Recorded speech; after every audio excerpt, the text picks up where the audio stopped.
Easy Monday mornings. Easy Monday mornings. I feel like before we get into this, that statement is kind of counterintuitive, especially with the connotations that Mondays have. Everybody's always heard, "Oh, it's a Monday," right? Garfield. The Monday. The Garfield, exactly. Yeah.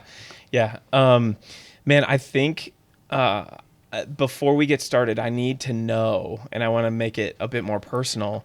I need to know if you believe in the Monday morning or the Monday phenomenon.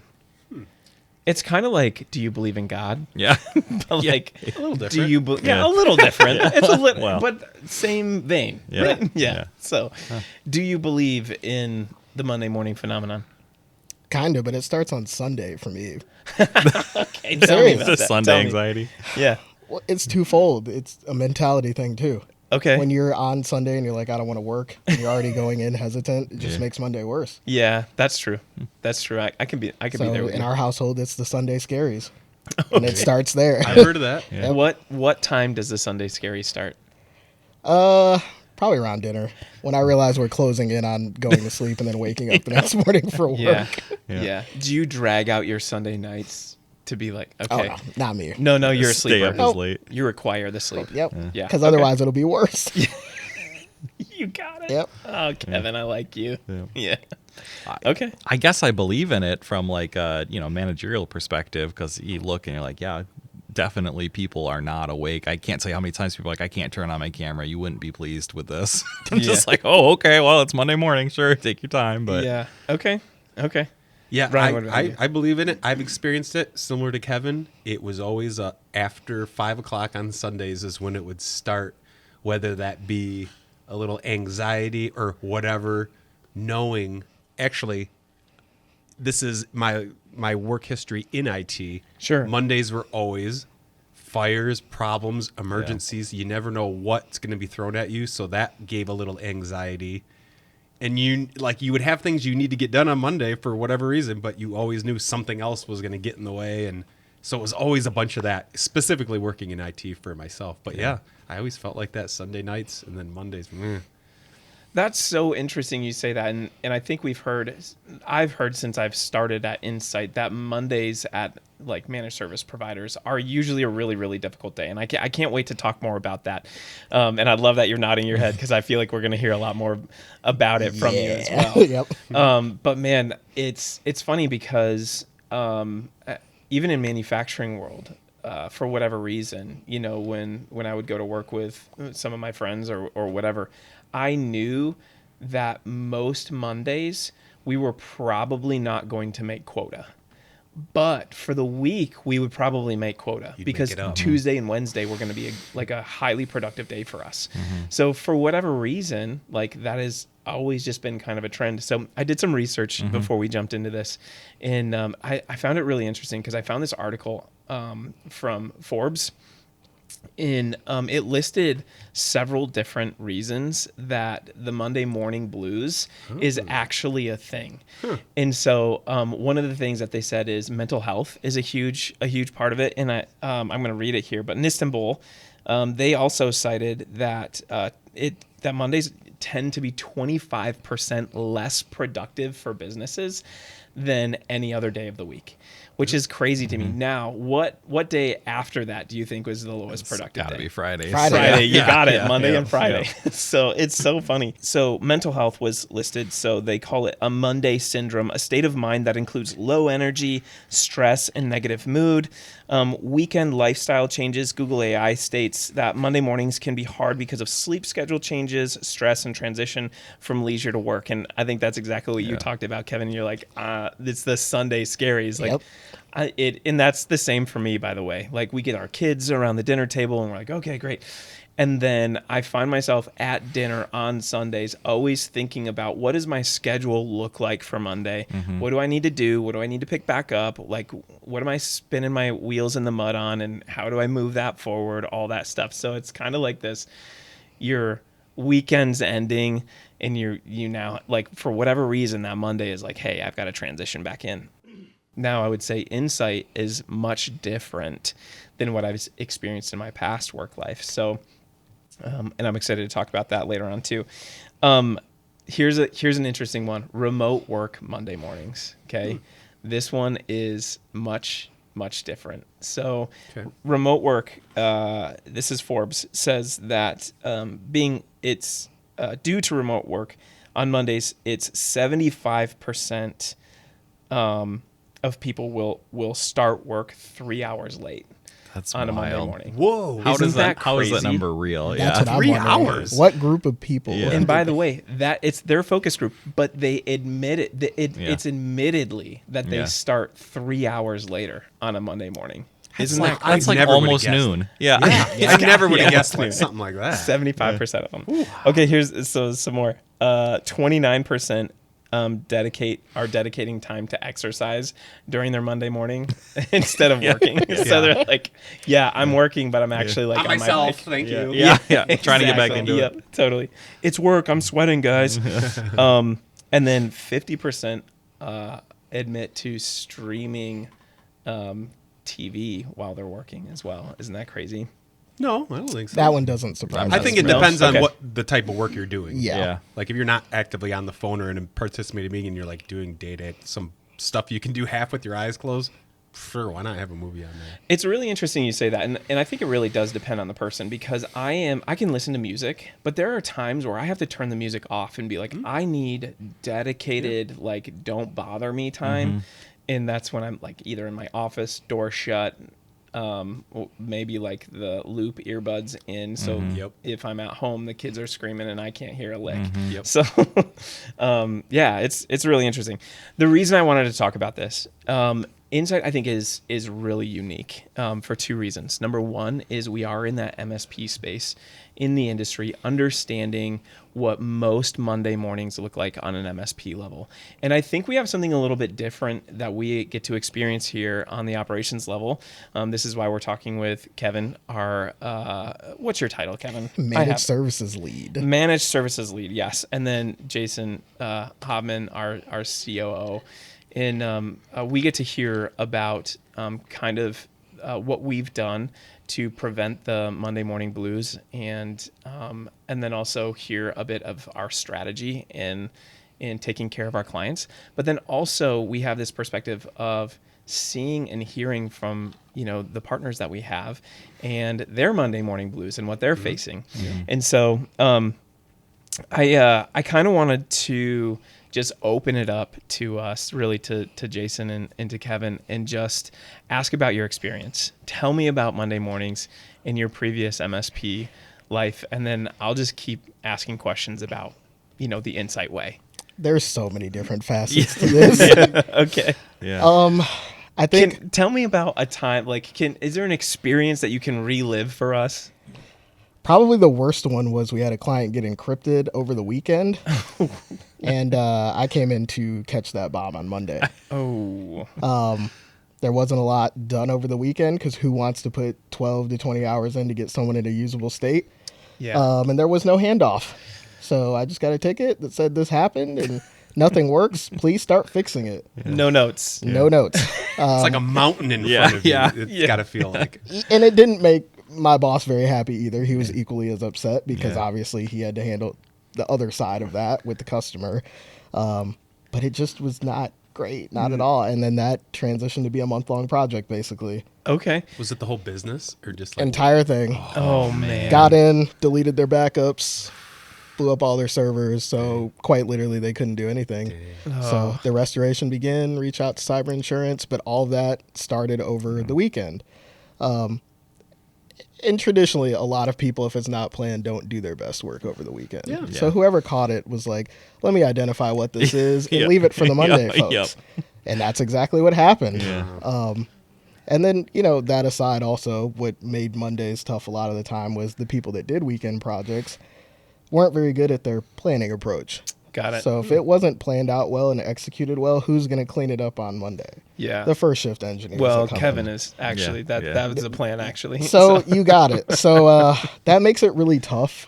Monday, knowing that half of the work that comes your way is just going to be all reactive. And Yeah. you're thinking about that Sunday, which is why I said it really starts on Sunday. Yeah. Because I'm visualizing how many fires I'm going to have to put Yeah. out. Gotcha. So at that point, it's less of I'm happy to be here and let me just put out fires all day. Where's my hat? Yeah. Oh man. Jason, anything? Yeah, I think very similarly. A lot of ours. So I was the first one in because I was in charge of dispatch for 2 different teams, and so much of what we'd see is project work that would finish up towards the latter end of the week prior, and it was kind of the like, this is mostly done, ship it, and then we'll deal with any major issues over the weekend. But that part would never happen, and so in Monday mornings, 6:30 o'clock. 7, I'd start getting calls and people saying like, none of this works. I had a bunch of people out here, and I'd have to dig in and be like, okay, what happened? Who do I have available? How do I deal with these pieces to start fixing things? So Okay. a lot of it was project based, but the other side of it was just a lot of the like issues that come up because it's like a emergency weekend. You got it. During the weekend, things would happen, and so it would just sit until Monday. And so those lines, as soon as they'd open, I'd just get a flood of calls in that were like, "Hey, this is busted. I can't get into our servers," or whatever it was, and just constant like, "Okay, who do I have for emergencies? Can I send out and deal with these things?" And So this is average Monday morning MSP world for you yeah, guys. Yep. yeah. What? Yelling. I was just gonna say, Yeah. did even the weather play into effect? Like, there's a big storm over the weekend, and there's gonna be emergencies going on that you'll have to deal with on Monday, power outages, this getting fried, blah blah, because there was a big storm. It's like when it would rain on the weekend, it was like, I don't want to go to work Monday. I'm probably gonna have to deal with this while Yeah. 100%. like just the Yeah. weather enough Yep. would be. Yep. A big storm would trigger. Yep, a bunch That- of outages. That thought of, oh goodness, tomorrow's Yeah. gonna be a great day. Yeah. That's why Yeah. the Sunday scaries, you'd start getting that little anxiety Yep. Sunday night before Monday. Yeah. Yep. Interesting. Okay, so lead me through an average Monday morning. I know you kind of gave me an overview briefly. Give me a baseline summary, bullet points. For me, it would always, well, I guess my first question is Monday now or Monday then? Monday then. Yeah, For we'll me- go to now. I'd always have to start with email immediately. Okay. Mostly because a lot of stuff came from, we had a 24/7, I guess, operations team that Okay. monitored for problems. So it would come from them first. Okay. So it's like, let's put out the most immediate issues first, and I came email. Okay. That would probably tie me up for hours, just going through that and starting to work through who needs to get what and what goes where. Sure. But then after that, it's let's try to get back into regular routine and go with escalations, project work, etc. But the first half of the day was always just unplanned emergencies. Okay. Okay. Yeah. Okay. Mine was calls first thing, right? It was taking these in, people yelling, like, so upset. Like, what am I even paying for? And I was like, I frankly don't. It's the McDonald's employee. I don't know. I was like, I don't know. Yeah. Yeah. What are you paying? I just work here, sir. Yeah. Yeah. And then, shuffling engineers. So, like, who do I have available to go to things? And then after that was tickets, right? Like, hey, what came in over the weekend that I can sort out too? But yeah, it was just, a giant tangled ball that you had to figure out how can I do the best with what I have for resources. And Yeah. Yeah. it was never pleasant. It's really funny that you say that because you're like, frankly, sir, I don't know. Yeah, like yeah. that. It's funny because it's somewhat of a joke. Yeah. But at some point, as an employee, you get Yeah. there, Oh, right? yeah. Yep. Especially when you're working managed service. Yep. So there's a piece of that's mental health, right? Yep. So, when we're talking about Forbes and all the things that they had said, Mm-hmm. that for sure has to be a part of Yep. the Monday Morning Blues, which is what kind of mess am I going to be walking into? Yep. Like, it's coming. Yep. Talk to me about the level of, I guess, motivation that you had for Monday mornings then. Very little for me. Not necessarily in the sense that we wouldn't take care of our clients. Sure. But when you're cleaning up consistently things that you didn't cause, it makes it hard to want to come in and give your best effort. Okay. Because quite frankly, whether you acknowledge it or not, it feels like someone else should be responsible for essentially cleaning up their own mess. Yeah. Some of that was, of course, things happened. Ice storm blew through and knocked out your data center. Sure, I get Yeah. that. But then there's other parts of it where it's like, our second shift guy who's not here yet deployed something, saw it didn't work, didn't clean up his mess. And now you're stuck doing it with very little notes. Gotcha. So, it just kind of lowered the level of effort you wanted to do because you feel like you're doing other people's jobs. Yeah. Yeah, I gotcha. Talk to me about, you said cause. Are you, I didn't cause this problem. Obviously we all face some level of that in the work world. Are you talking about the cause being something that maybe a client had created, or it's another teammate? I would say let's take it back to our earlier notion of planning. Okay. when things are planned well, they usually go pretty well. Yeah. Yes, there's some oopsies here and there, but a lot of my prior life, our issues were caused to the lack of planning. Yeah, it was just Or- like throw this thing in there. Yeah, there's no testing plans. There's no follow up with the client to make sure all their stuff works before Monday morning comes. It's very much I'm going to implement this and we'll hope it works. Yeah. So that's what I mean by the cleanup. Sure. Stuff that's out of people's control, no one's upset about that. But when Yeah. you clearly look and see, okay, there was a project that probably should have had a month worth of planning into this or something like that, and it just doesn't happen, that's really what frustrates you and brings down your motivation level. Sure. Because this all could have been avoided if either someone asked for help or we had more bandwidth. There's a lot of things that go into it. But the bottom line is that somebody probably could have done better. Yeah. That's yeah. a lot of what I'd see too. It was a lack of planning, or sometimes it was intentional, where it's like, well, our budgets are done on this project, so since we're all you can eat, just ship them on over to the daily support. And it would be like, well, something changed here, and now we get a flood of calls and just sorting it out. And that was pretty standard for the MSP model. A lot of MSPs do that still. Okay. Yeah. Question for you, Jason. When you obviously your experience has led to kind of the InsITe way, along with Mike and Justin, but talk to me about the Monday morning trends that you saw. Yeah. Were they repeat? Like coming into InsITe, you're saying? No. Before. Yep. Yeah, Okay. before. Yeah. Yep. Yeah, definitely. So often it was project-based things, and it was that same story where it was like I could call somebody and be like, "Hey, did you do a project Friday?" Like, "Oh, yeah." Yeah. Is there problems?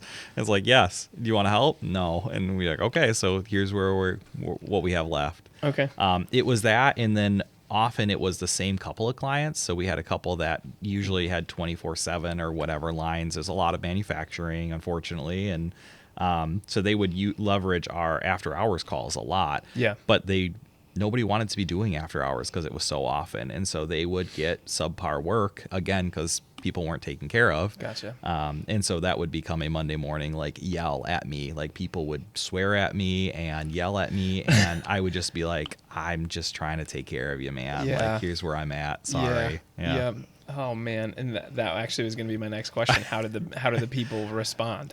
There's always people that have grace, and then there's those that don't. Yeah. And it felt like there were more of the ones that don't, but I'm sure it's just, the red light phenomenon. It's like, these are the ones I remember because I'd pick up the phone and be like, I know, I memorized the last 4 of that number. I know who this is. Buckle up. And just the second I'd answer, hello, this is Jason, and just it's funny, but it's not funny No. because I bet you there are so many people that were still are in that position where they know a number and they attribute a face or a name to that number. They're like, I'm not sure I want to pick this up, or No. I'm escalating this right away. Yep. So, Yeah. It's going to Kevin. Yeah. Did you guys ever see this? My experience in MSPs in the past was a lot of the issues from Monday morning were caused from an inexperienced person on call. Like at one place I worked, we were very level 1 technician heavy, very light 2, 3 as you went up, less engineers, less escalation points, right? So a lot of inexperienced people were responsible for doing on-call over the weekend when they had no business with some of these businesses that they had never worked with. They didn't understand the technologies. They were literally as green could be. Man. Sure. Trying to do their best, Yeah. but not able to, causing more problems, maybe because they're not reaching out for help early enough. Yep. Lots of that going into Monday morning, and then the couple guys that are, at good escalation points get when, and they're like, oh, great, now I got to deal with this. That I saw a lot of inexperienced over the weekend help that caused more stuff too. Yeah. I was probably one of those people. Oh at yeah, some point. yeah. I think I got probably like 90 days before I got tossed in our on call rotation. Oh, and wow. we were a national business, so we probably had 250 odd clients. There was no hope to knowing all those environments. Yeah. For sure. So it was like being kicked into the deep end of the pool yeah. and told to Yeah. swim. Look. So it was tough. Yeah. Yeah, what? Well, man, I think like keeping this on a business level too, because obviously, we're in the tech industry, but let's talk about business in general. So, Jason, from your side of things, you've seen it both from, an employee side where you're taking the calls, you're being verbally abused, you are doing your best to problem solve, but then you're also seeing it from a leadership side where, you've had employees that you've had to try to encourage in maybe a circumstance that isn't ideal, right? Yep. Talk to me about how you've seen, I guess, the lack of planning or lack of strategy impact the business rather than just the tech side of things. Yeah. I mean, for all those people calls I'd taken, like their frustrations were generally because things weren't right over for them too, right? Yeah. So employees can't work, they can't generate profit, they have frustrations. I mean, it could be like a new batch of computers and none of them had what they needed. Like that was a real example. Yeah. And it's like, well, none of them came with Wi-Fi cards in their laptops. Like, how was that sold? I have zero idea. But at the end of the day, they're beginning of their day, they'd turn on their computers and they're like, oh, our wireless doesn't work. And then they'd find out like the laptops don't even have wireless. Yeah. And so the business impact was, well, now all of our old devices were swapped out and these don't work. So I either need to have cables run for all of them, switches added, etc., or return all of these. What's that downtime look like? So from a business perspective, that 3 hours that 50% of people are doing, like, that's generous, right? Like in those cases, it was longer than that for a lot of companies. And it's demoralizing too, right? Yeah. I think that's a big portion of it where you're like, we can't trust that, company. Even as you're speaking, I can think of a time in my life where I was working on an automated welder, and one of our PLCs was going bad. We saw some of the wires kind of coming out and fraying or whatever, and we had put in a ticket for maintenance, and for whatever reason, our maintenance team was just loaded, and they couldn't get to it. Sure enough, I don't remember if it was a Monday or not, but obviously, like, we were doing our best to plan for, hey, we need to run these parts so that way we can shut down and do maintenance, replace the PLC. And we were maybe 2 hours into our shift. We've got quota to meet. Oh no! The PLC just goes black. Yep. The welder stops. Yep. And you're stranded. The absolute defeat that you feel in that moment, because number one, especially if you're in manufacturing, if you don't get it done today, you're coming in Saturday. It is so awful and so demoralizing. No one wants to be there for that. You got it. I remember, and this goes to show you how I deal or don't deal with stress very well. I remember that going down, and maybe 30 minutes later, I got my first ever migraine headache. I was 24 years old or something like that. And I'm like, oh, goodness gracious, here we go. And sure enough, I was there Saturday. Yep. So, it's really interesting. Okay.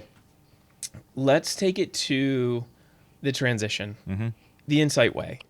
And I think we've alluded to some of this in our previous episodes with security and all that stuff. Talk to me about what you've learned, both Kevin and Jason, from your previous experiences that have brought you into creating a bit more of a proactive approach so that the Monday morning blues are less and less of a thing.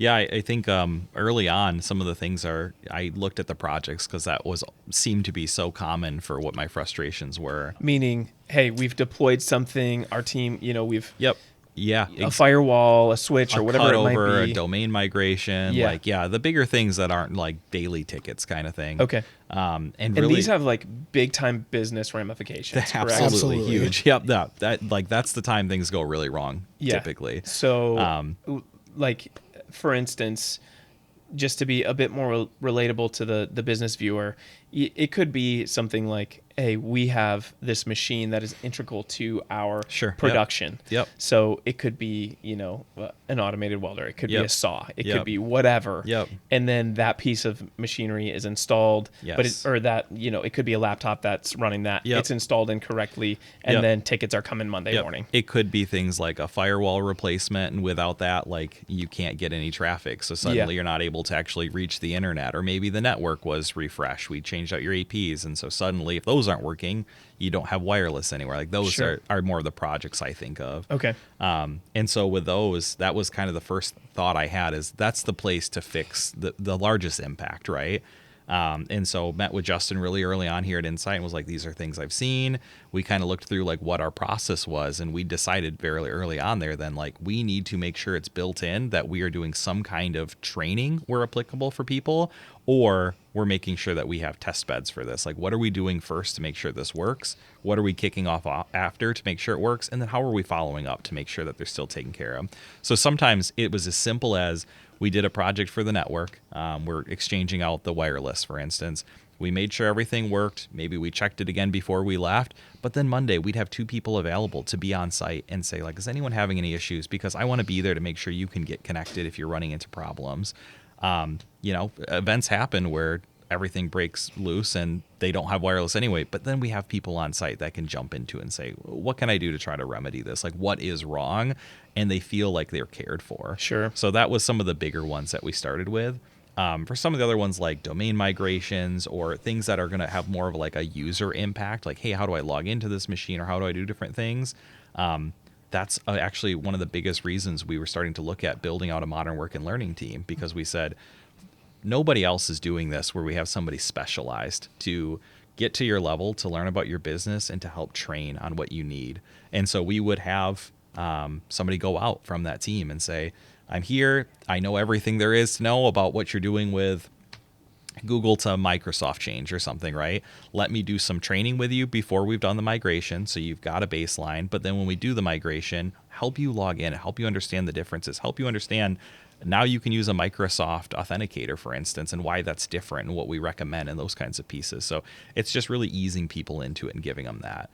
Because pretty standard for MSPs is send them over to support. If they have issues, they will phone in. Or I've seen many of times just fire them off like a PDF that's like, here's instructions, good luck. And it's like, that's terrifying, right? For the average user. Yeah. And it's like, sure, we have plenty of people who are really tech savvy and they're going to be fine. They're not going to need the help. But you've got people who really need that hand, and a lot of them are integral to your business. So it's getting on that level of who really needs the help and being there for them. Okay. Kevin, what do you have, man? I think Jason said a lot of it. I mean, I think what I've always seen that was missing is just follow through and intentionality. Okay. I think a lot of the times at MSPs, what we pump out is just a task, but we're not thinking about the whole picture and the things that go around that task. Okay. And almost consistently from project to project that I've seen, what's missing is testing and follow through. Okay. You don't know what you don't know. And if it doesn't work and you don't test it, you don't know it doesn't work. Yeah. And I've seen a lot of that not done here. We're really good at trying to look at things holistically and kind of work it that way. But, almost everything comes from just something you didn't know. Yeah. I didn't know that if I launched this, it wouldn't open. Well, did you try? No. And I think some of that comes with hesitation from bugging, the business on the other side. Yeah. To really come up with something that works for all parties, we have to engage with our clients, our customers. And if we're not doing that because we don't want to bother them, we're just going to hurt them on the back end. Absolutely. Sure. So I think that's one thing we do really well is working with our clients to be more partners than just we serve your business. Obviously, we do that as well. But that piece goes a really long way when really planning for success. Yeah. Because they know how their business works. We're here to help them make that work, but only they can really tell us the intricacies of this application does this. Yeah. We might not know that. No. We might just know it needs to be installed, and when we launch it, it doesn't work. Yeah. So I think that's the biggest piece that I've seen in my past life that I don't see here and that we account for very well. Yeah. Yeah. That's awesome. Something that I think that I love that we do here at InsITe is we've talked about this several times, which is strategy. We push strategy so hard, and what I love about that is it's so operationally led. And I think you hear so many other MSPs say, oh yeah, we do strategy, which actually in most terms is just like this big long sales pitch, which is like, let me throw in hardware, let me do this or whatever. And there's quite little planning to it, right? And so if we're stepping outside of this, just the tech realm itself, I think what I love about our strategies here is that it's not just focused on the technical pieces, but it's really focused on the business goal. It is we want to take your conceptual business idea or ideal, right, and we want to turn it into like a a manageable business goal Yep. and take steps towards that. Yep. So, a lot of our advisors, and Ryan, you're on the advisory team as well, we always ask the question, hey, what are your business goals? And the reason we ask that is because we want to make sure that your IT is working for you. Yep. Right. And so, there's always this tension, and I say it often, I want to see the IT working for you, not you working for it. There's always this tension of, oh, well, how do I know if I'm working for my IT rather than my IT working for me? What would your answer be to that? I really think it's just the improvement of their quality of life at work. Okay. Because a lot of time when we think of IT, it's just something to get me online or to accomplish something simple. I think when it's really working for you, it's just making your day-to-day easier. Okay. And that can come in 15,000 different flavors. It could be, hey, when I print, I don't have as many problems. It could be on the shop floor if I have some automation to make things easier. But I think that's your IT really working for the business, not just accomplishing, hey, we're checking off these things to stay compliant. Yeah. And obviously that's probably a piece of the pie too. Yeah. But that's not necessarily improving your life at your job. Yeah. Yeah. Yeah, certainly. Yeah, I go right to innovation versus foundation. So foundation for me is I think of what the level most MSPs end at, right? It's I'm doing what I need to keep you operational. I am telling you need to replace your network, replace your computers. I take your calls when you have issues, right?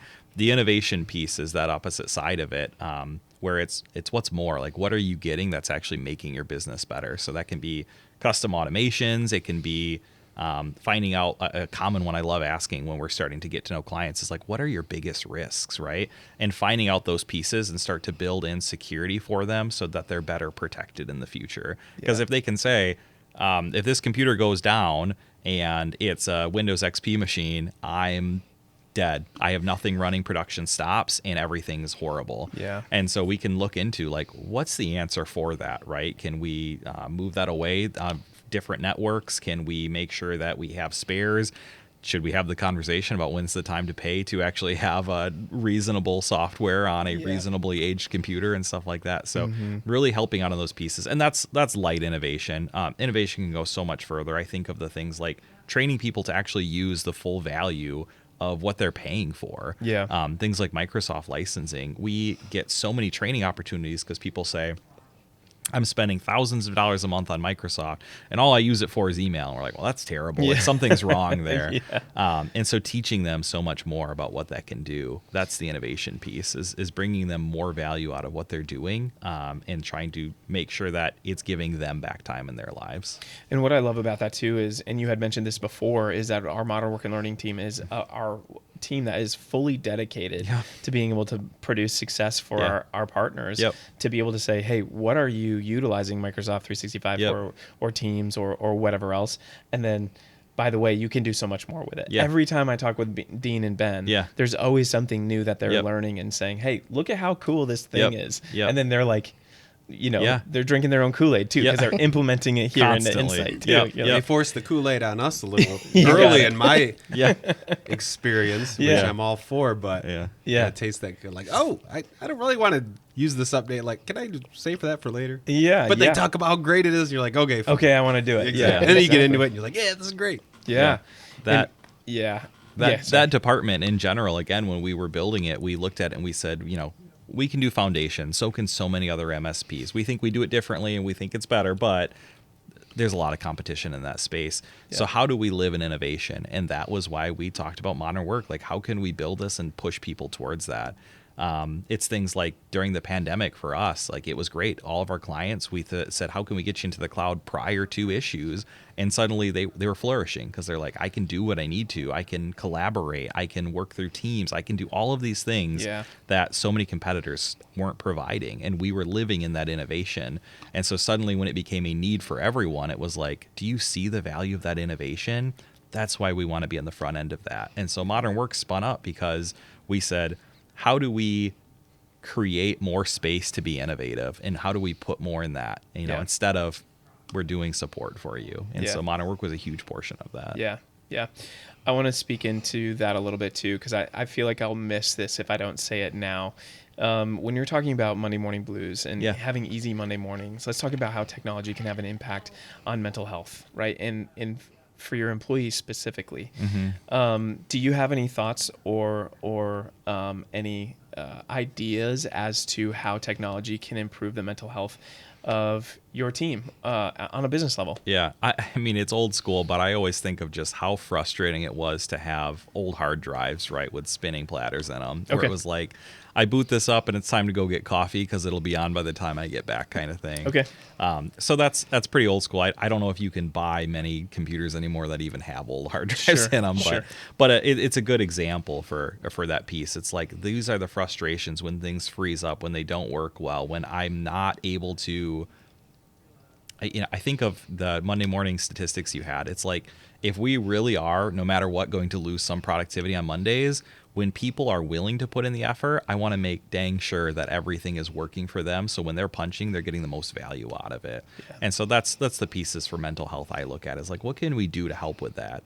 Yeah. It's pieces like making sure we use Teams for calls and helping people to build that network so they have relationships that they can lean on others when they have issues, when they don't feel like getting up before 11 or 12 and Yeah, stuff. How do you help each other and hold each other accountable? Yep.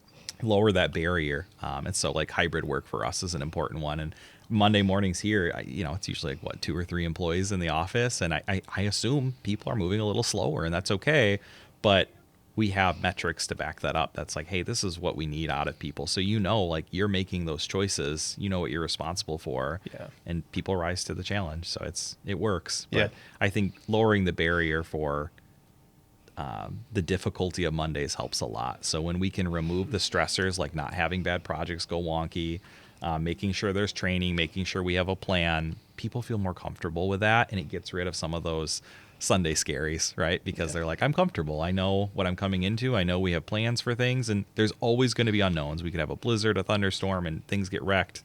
But ultimately, we know how to handle it, and we have process for them. Yeah. Yeah. Do you have anything to add to that, Kevin? A lot of what I heard is just change makes people uncomfortable as well. Yeah. Speaking about projects and things like that, a lot of the things that I think cause that Monday morning anxiety is not fully understanding what you're walking into the next day. It's like if an engineer tells you, hey man, we're working on retooling your rack this weekend or something like that, you at your seat doesn't really know what that means for you. And that could mean either everything comes in and it's 10 times faster and it's great, or I come in and nothing is working. Yeah. So I think just allowing people to have the knowledge as to what's actually going on does help that anxiety a lot as well. Yep. Yeah. Yeah. Ryan, I feel like I've been leaving you out of here. No, and it's all you good. have so much experience in the MSP world too. What about you? Anything like on the MSPs or on the technical side where you feel like we could provide value to our partners to help with that Monday morning blues or the mental health of the employee? Yeah, I do think it's from our MSP standpoint at InsITe, being a partner and not a transactional outlet just to get something accomplished goes a long way, because Jason said it earlier, some clients might have some grace and understand that something happens. A lot of the clients at InsITe don't need to worry about having the grace because they've partnered with us in a way that we are asking them to do certain things that maybe they might not do if we weren't their partners. Sure. We might ask clients, prospects, whoever we're working with, we might ask them to do it the InsITe way and explain why that is and why we do it that way, what it's Sure. going to help for them. And then one of the pull-offs we can show is we can prove that there's these easy Monday mornings. We could compare against if they worked with an MSP previously and ask them, did you ever have like issues on Monday morning? And I'm betting these people that had MSPs in the past is like, yeah, now that you mention it, there's lots of Mondays we came in and things were just haywire and not going great. Sure. And that's just different with InsITe. But there's that trust there, whether it's the technology or whatever else, it's just working together as a partnership. We understand their business and we have ways of doing things for your business that are going to make your life easier. If you trust us, if you go along with our programs, our SMS, our SSP, the way we do help desk, this because we are not the traditional MSP. We're not the all-you-can-eat buffet. Yeah. We do things more intentionally and on purpose, and we have a track record to prove it. And or else we wouldn't be talking about an easy Monday morning. In IT, there is that we are anomalies. There is not an easy Monday morning in IT. Yeah. Like Yeah. People that see this episode, they're like, what? I feel like people are going to be interested because we just do things that little bit different. And I do think the partnership that builds between us and our client really helps push that forward and show and shine the light on it. Okay. Okay. I think for me, something that I think about is, it's so easy to ask a business, hey, what are your main pain points, right? Yeah. And oftentimes, when we first engage with a prospect or somebody who's looking for an IT partner, the pain points that we often get are like, I think my APs are bad, or I think I need a new firewall, or my, Windows 10 EOL is coming. Like that's the stuff we need to kind of take care of. But I actually I want to encourage our team, and we continue to press into, well, what are the pain points outside of just IT? And some of it comes down to we have some employee turnover, right? And so then if you're like, hey, do you guys ask the question? We ask in such a kind, we don't mean that to be rude, right? Have you ever asked the question why you've got that employee turnover, or have you asked your employees that question?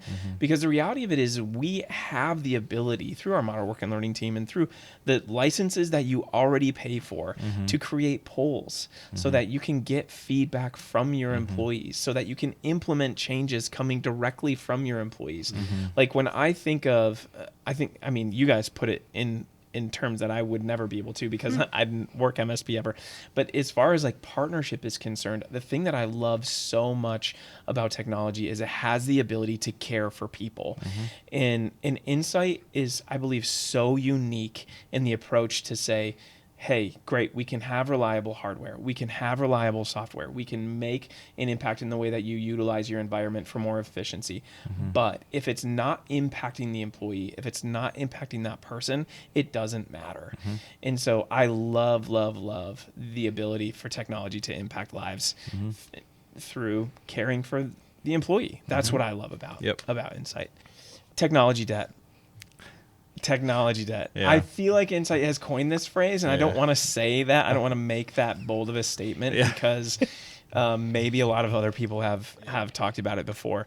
But when I first came here, I heard that phrase, technology debt, or IT debt. Tell me about it. What is it, and why should we care about it? It makes everyone's life miserable. Okay. Yeah, so really we're talking about technology that is aged past its intended lifetime. Okay.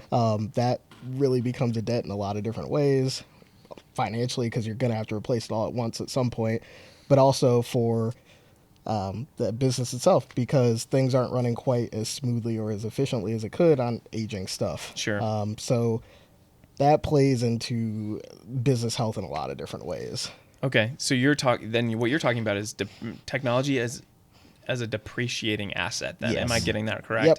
Okay. Not only from a cash value, but also from an efficiency standpoint. Ooh, okay. That's actually a really great point, because I think a lot of times, especially, my mind is business and finance, right? So I'm thinking about, what's the life cycle of this? How much money do I need to be budgeting for, when I need to eventually upgrade 20 of my laptops or whatever it might be. But you're also talking about the efficiency side where, hey, some of the software might be outdated, and you should be thinking about, how much do you need this piece of equipment that's depending on this technology, right? Exactly. Okay. And it's a terrible example because it's a commodity. Okay. But very few people walk around with a 5-year-old phone. Once that phone starts slowing down, it doesn't take pictures as well. You're out of space. Your battery shuts off at 50%. Right. Yeah. But we take care of the things that are important to us personally, which Sure. would be my phone. Yeah. That technology debt essentially affects your business the same way. Yeah. It's not going to run as well and as smooth as something brand new out of the box. And that's expected. As technology ages, it's not going to perform the same. Applications are not built for the same specs as they were 10 years ago. Yeah. And that's okay. Yeah. But the more that you let that build, the more it's hurting the business over time. So I guess to answer the question of how do you know if you're working for your IT or if it's working for you, IT that might have a big part to play in this, huh? Mm-hmm. Yeah. Especially as you're thinking about strategy and what are the things that we need to be doing to make sure that my business is up and running and doing what it should be. 100%. Okay. Jason, what do you got? I love Kevin's answer. I would add risk to it. So okay. with technology debt, when I think about it, there's inherent risk. So if I say things like, okay, you have technology debt with your workstations because they're old, they can't update to Windows 11, they're going to be end of life, like that is a risk. But generally the risk I think of is, what's the risk to the business if this goes down to? So to go back to, if a client has a business critical device and it's like, we need this running every day. If this goes down, our whole business is stopped, and it's 8 years old, 6 years old. And I go, we should really be thinking about how can we replace this consistently? And do we have a spare? Do we have a backup? Like that is technology debt when that starts getting over that threshold. And that to me is what artificially inflates that technology debt to levels that are dangerous. Like sure that has to be replaced, but what's the cost to your business if that goes down? And then if we don't have a plan to fix it, it's even worse because you're going to go down. You're not going to have a replacement. We don't have something on hand. So what are we doing? Like scrapping something from Best Buy, installing Pro on it and slapping it in. It's dangerous, right? It's not where you want to be because you're going to get a big bill for it. It's not going to be an ideal fit for you. And we really could have come up with a better strategy. So the risk is what I look at with technology debt. It's like, where is that debt sitting and what is the risk to you on any of that? Okay. How do you avoid it? How do you avoid the Monday blues, or how do you avoid the case of the Mondays from an IT perspective? And really, when I say that, also I'm thinking business perspective as well. Yeah. I believe, again, like I said, I believe that technology is meant to impact the person. If the person has not been impacted by the technology, your technology is you're likely working for your technology rather than it working for you. How do you know if you have a successful strategy?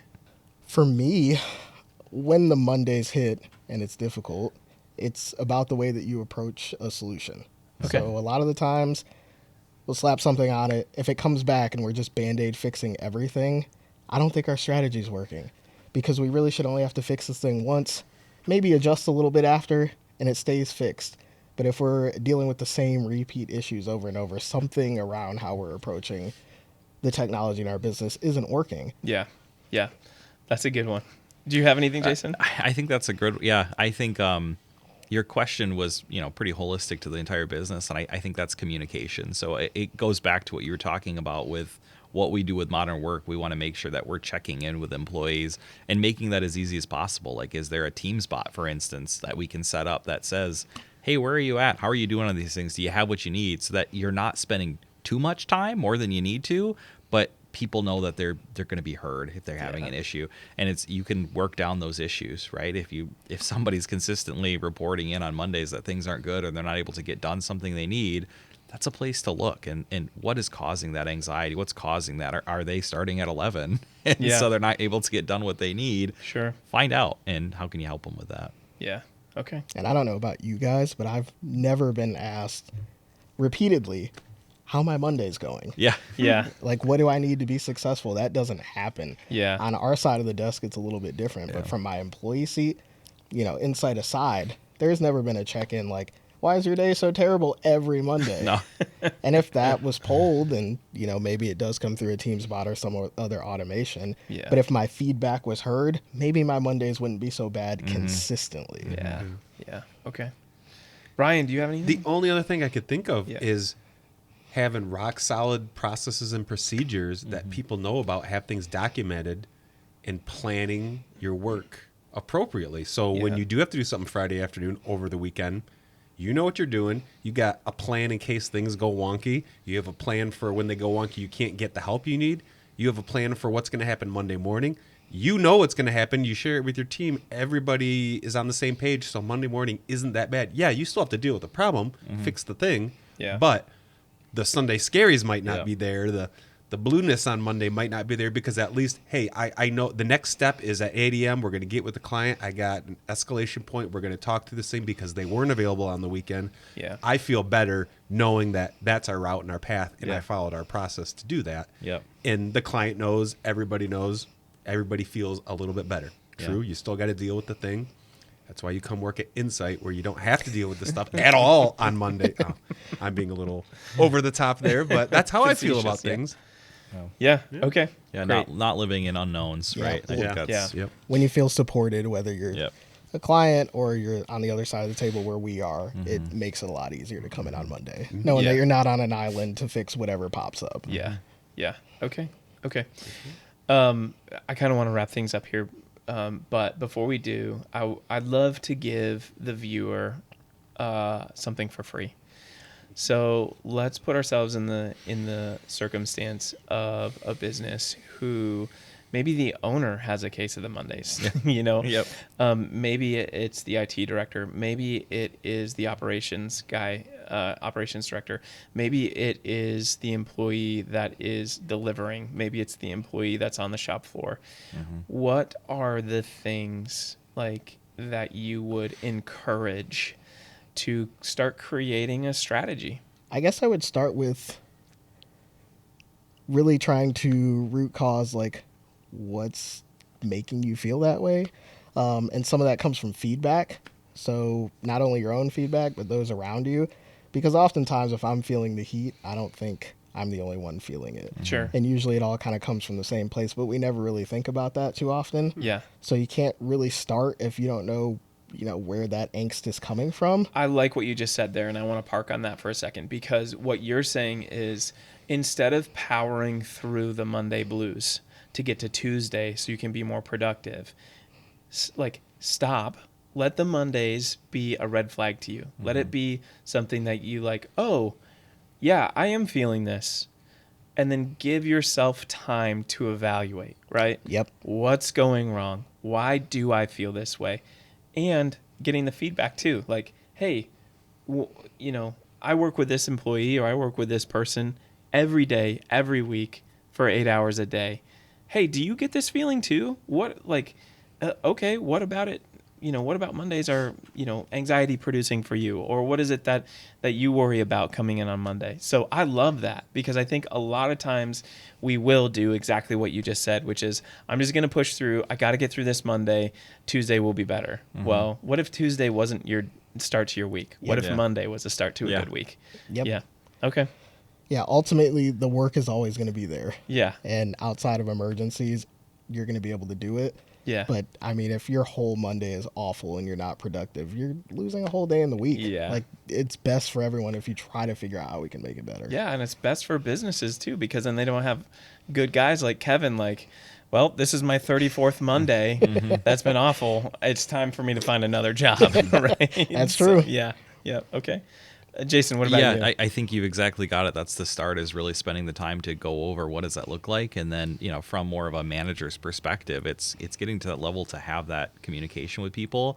Your example was great. It's vulnerability and communication, right? It's, hey, Kevin, let's talk. Like, what are these things? Like, why do you feel this way? What's going on? How can I help?